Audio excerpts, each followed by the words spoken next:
وہ ایک مرتبہ ایسا ہوا کہ وہ لوگ ایک جشن منایا کرتے تھے شہر سے باہر، تو بادشاہ اپنے سارے رعایا کے ساتھ وہ جشن منانے کے لیے شہر سے باہر نکلا،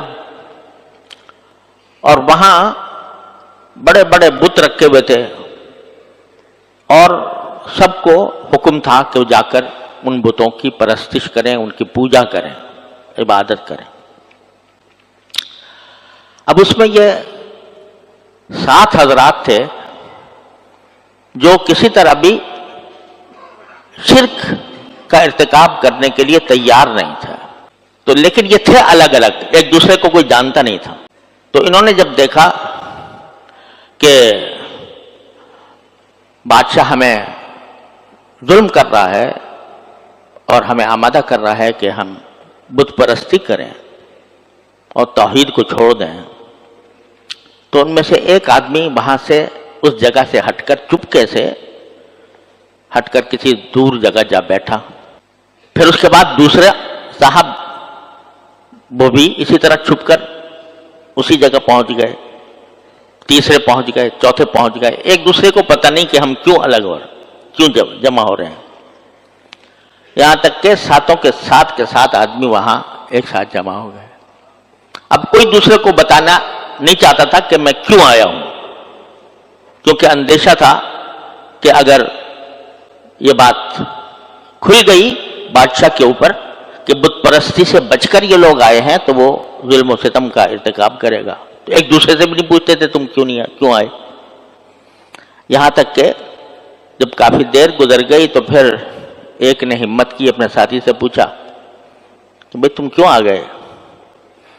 تو اس نے کہا کہ یہ بادشاہ جو ہے یہ ہمیں شرک کرانا چاہتا ہے، ظلم کا ستم کا شکار بنائے۔ تو اس کو کسی طرح پتہ چل گیا، اس نے جا کر ان کو پکڑوا لیا، گرفتار کر لیا، گرفتار کر کے ان کو مجبور کیا کہ یا تو بت پرستی کرو ورنہ تمہیں ہم ہلاک کر دیں گے، قتل کر دیں گے۔ تو انہوں نے کہا اچھا آپ ایسا کریں کہ ہمیں کچھ تھوڑی سی مہلت دے دیں، سوچنے سمجھنے کی مہلت دے دیں کہ جس میں ہم غور کریں اور اس میں ہم فیصلہ کریں گے کہ ہمیں کرنا ہے کہ نہیں کرنا، مر جانا ہے یا بت پرستی کرنی ہے۔ تو یہ کہہ کر ان کو کچھ مہلت مل گئی۔ جب 7 کے 7 کو مہلت مل گئی تو اس وقت انہوں نے یہ دعا مانگی۔ کیا مانگی؟ ربنا آتنا من لدنک رحمتا وہیئ لنا من امرنا رشدا، کہ ہمارے پروردگار ہمیں اپنی طرف سے ایک رحمت ایسی دے دیجئے کہ ہمارے لیے ہدایت کا راستہ، بھلائی کا راستہ تیار شدہ مل جائے آپ کی رحمت سے۔ تو اللہ تعالیٰ نے ان کے دل میں ڈالا، تو انہوں نے کہا وَإِذْ اعْتَزَلْتُمُوهُمْ وَمَا يَعْبُدُونَ إِلَّا اللَّهَ فَأْوُوا إِلَى الْكَهْفِ يَنشُرْ لَكُم مِّن رَّحْمَتِهِ وَيُهَيِّئْ لَكُم مِّنْ أَمْرِهِ مِرْفَقًا۔ تو انہوں نے کہا کہ جب تم ان بادشاہ سے کنارہ کشی اختیار کر کے آ ہی گئے ہو اور تم نے ان کو بھی چھوڑ دیا اور جن خداؤں کو وہ مانتے تھے ان کو بھی چھوڑ دیا، تو اب ایسا کرو کہ ایک غار میں جا کر پناہ لے لیتے ہیں۔ فَأْوُوا إِلَى الْكَهْفِ، اور پناہ لے لو ایک غار میں۔ يَنشُرْ لَكُمْ رَبُّكُمْ مِنْ رَحْمَتِهِ، تو ہم نے جو دعا مانگی تھی کہ اللہ ہمیں رحمت عطا فرما دے، تو اللہ تعالیٰ ضرور ہمارے لیے اپنے رحمت کے بازو پھیلا دیں گے۔ اور وَيُهَيِّئْ لَكُم مِّنْ أَمْرِكُم مِّرْفَقًا، ہم نے کہا تھا کہ ہمارے لیے راستہ تیار کر دیجئے۔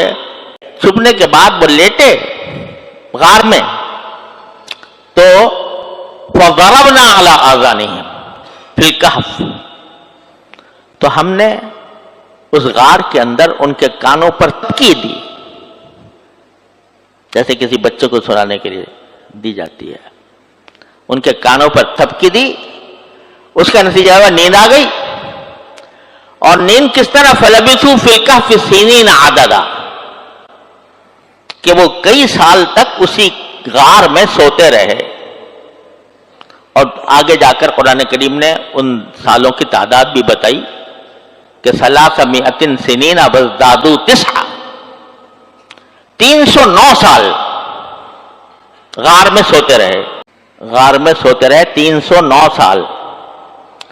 اور یہاں بھی بعض حضرات نے یہ نقطہ بیان کیا ہے، میں نے حساب تو نہیں لگایا، لیکن نقطہ یہ بیان کیا ہے کہ 300 سنین وازدادوا 9 قرآن کریم میں یہ فرمایا کہ 300 سال رہے اور 9 سال زیادہ. تو 300 سال تھے شمسی حساب سے، اور 9 سال اس میں بڑھ گئے قمری حساب سے. تو اللہ تبارک و تعالیٰ نے یوں نہیں کہا کہ 309 سال رہے، بلکہ فرمایا کہ 300 سال رہے اور 9 سال کا اضافہ کیا. تو یہ قمری سال جو ہوتا ہے وہ بڑھ جاتا ہے نا، تو وہ 300 میں 900 بڑھ گئے تھے. 309 سال پڑے سوتے رہے. اور قرآن کریم نے نقشہ کھینچا ہے اس کا کہ کس طرح سوتے رہے کہ وَنُقَلِّبُهُمْ ذَاتِ الْيَمِينِ وَذَاتِ الشِّمَالِ،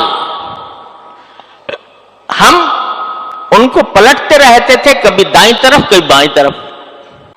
وہیں پر اپنے بازو پھیلائے ہوئے بیٹھا تھا. وَكَلْبُهُمْ بَاسِطٌ ذِرَاعَيْهِ بِالْوَصِيدِ، ان کی چوکھٹ پر کتا جو ہے وہ اپنے بازو پھیلائے ہوئے بیٹھا تھا. ایک ڈاکٹر نے لکھا ہے کہ یہ جو قرآن کریم نے کہا ہے کہ ہم ان کو کروٹیں دلاتے رہتے تھے دائیں اور بائیں، تو یہ طبی اعتبار سے کسی آدمی کو زندہ رکھنے کے لیے ضروری ہوتا ہے کہ وہ سیدھا لیٹا نہ رہے، ورنہ زخم ہو جاتے ہیں. لیکن کتا جو تھا وہ اپنے بازو پھیلا کر بیٹھا رہا 300 سال تک. تو وہ ڈاکٹر کہتا ہے کہ انسان میں اور کتے میں یہ فرق ہے کہ انسان کے تو پشت میں زخم ہو جاتے ہیں، لیکن کتا جو ہے وہ اس کے کھال میں اللہ تبارک و تعالیٰ نے یہ صلاحیت رکھی ہے کہ اس کو زیادہ دیر زمین پر رہنے کی وجہ سے اس کو زخم نہیں ہوتے. تو وہ باسط ذراعیہ بالوسیط.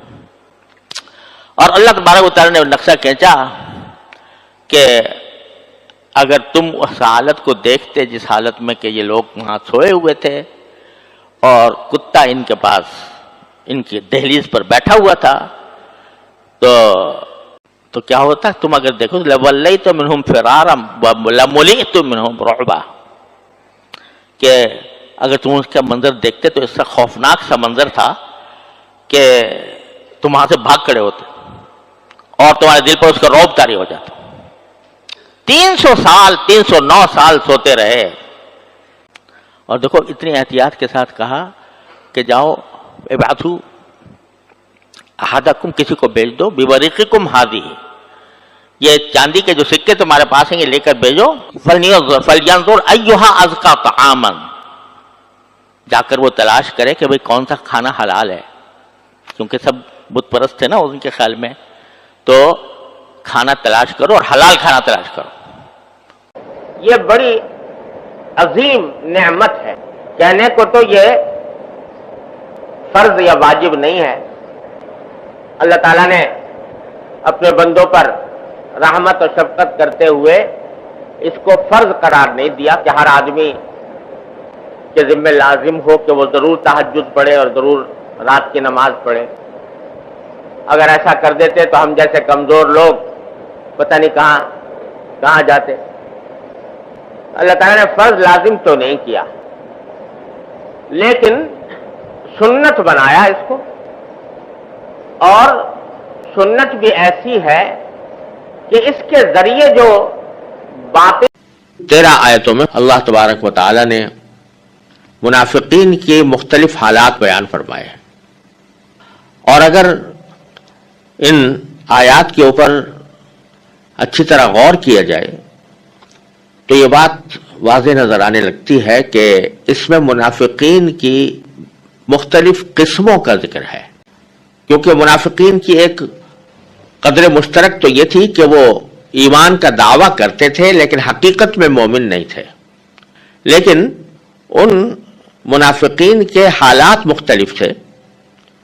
بعض تو وہ تھے کہ جو بالکل 100% دھوکہ دینے کے لیے زبان سے ایمان لانے کا اقرار کرتے تھے لیکن حقیقت میں مومن نہیں تھے اور دل سے وہ ایمان کو قبول نہیں کرتے تھے بلکہ مسلمانوں کے خلاف سازشیں تیار کرتے رہتے تھے.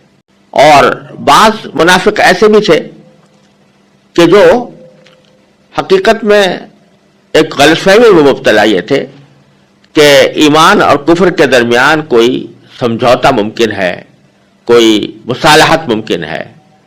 اس کی بھی کوشش بعض لوگ کرتے تھے کہ ہم اپنے دین پر, پرانے دین پر قائم رہیں. اور یہ زیادہ تر یہودی تھے جو یہ سمجھتے تھے کہ پرانے دین پر ہم قائم رہیں اور اس کے ساتھ ساتھ مسلمانوں کے ساتھ ہم اس طرح کا کہ صلح کر لیں کہ تم بھی ٹھیک اور ہم بھی ٹھیک, ہم اپنے طریقے پر رہیں اور تم اپنے طریقے پر رہو. ان کو بھی منافقین ہی کی فہرست میں اس لیے شمار کیا گیا ہے کہ ان کا دعویٰ یہ تھا کہ ہم ایمان لاتے ہیں, ایمان لائے ہوئے ہیں, لیکن حقیقت میں وہ مومن نہیں تھے کیونکہ نبی کریم سرور دو عالم محمد مصطفیٰ صلی اللہ علیہ وسلم پر ایمان لائے بغیر کسی بھی شخص کا ایمان کا دعویٰ قبول نہیں ہو سکتا. یہ لوگ حضور اقدس صلی اللہ علیہ وسلم پر ایمان لائے بغیر یہ کہتے تھے ہم کو بھی مومنوں میں شمار کیا جائے.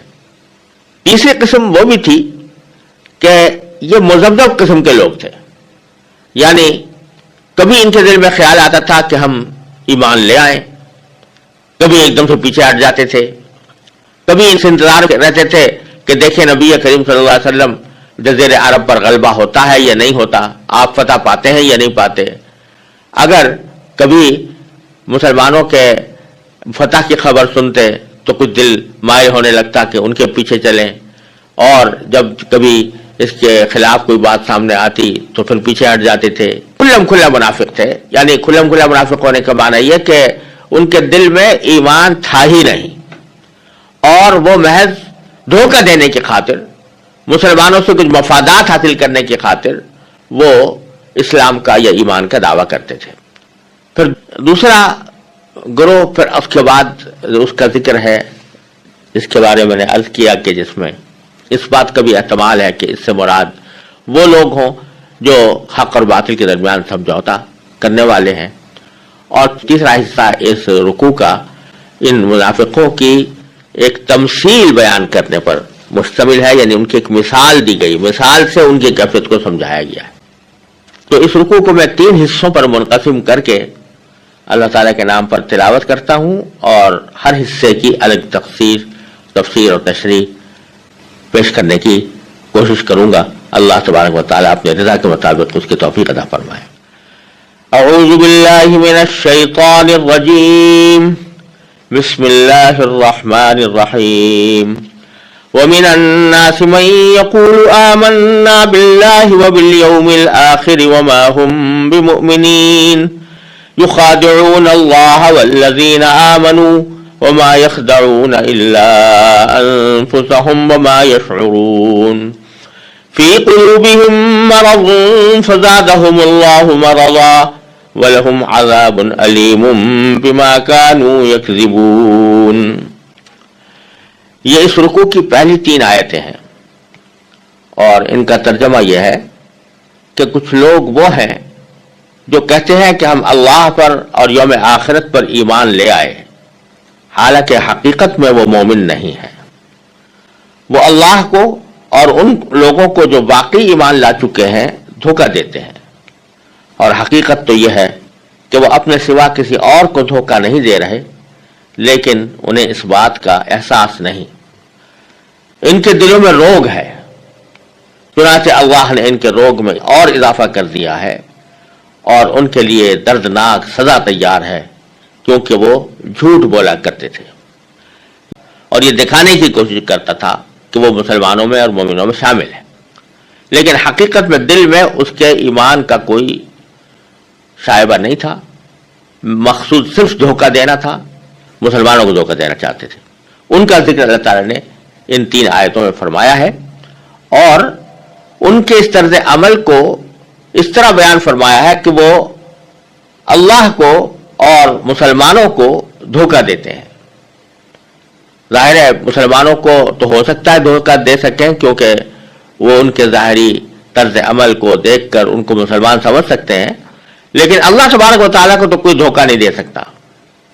اللہ تبارک و تعالیٰ کو اگر کوئی دھوکہ دینے کی کوشش کرے گا تو اس سے بڑا کوئی احمق نہیں ہو سکتا. اس لیے اللہ تبارک و تعالیٰ نے آگے فرمایا کہ وَمَا يَخْدَعُونَ إِلَّا أَنفُسَهُمْ وَمَا يَشْعُرُونَ، وہ دھوکہ نہیں دے رہے مگر خود اپنے آپ کو، اور ان کو اس بات کا احساس نہیں ہے. یعنی جو کوئی شخص اللہ تبارک و تعالیٰ کو دھوکہ دینے کی کوشش کرے کچھ ہیلا بہانہ کر کے، تو حقیقت میں وہ دھوکہ اللہ تعالیٰ کو تو دے ہی نہیں سکتا، وہ خود اپنے آپ کو دے رہا ہے، اس واسطے کہ یوں سمجھ رہا ہے کہ میں اس طرح اللہ تبارک و تعالیٰ کے عذاب سے بچ جاؤں گا یا اللہ تبارک و تعالیٰ کی گرفت سے بچ جاؤں گا، لیکن حقیقت میں وہ تو اور زیادہ گرفت میں آئے گا، کیونکہ اس نے حق کو نہ صرف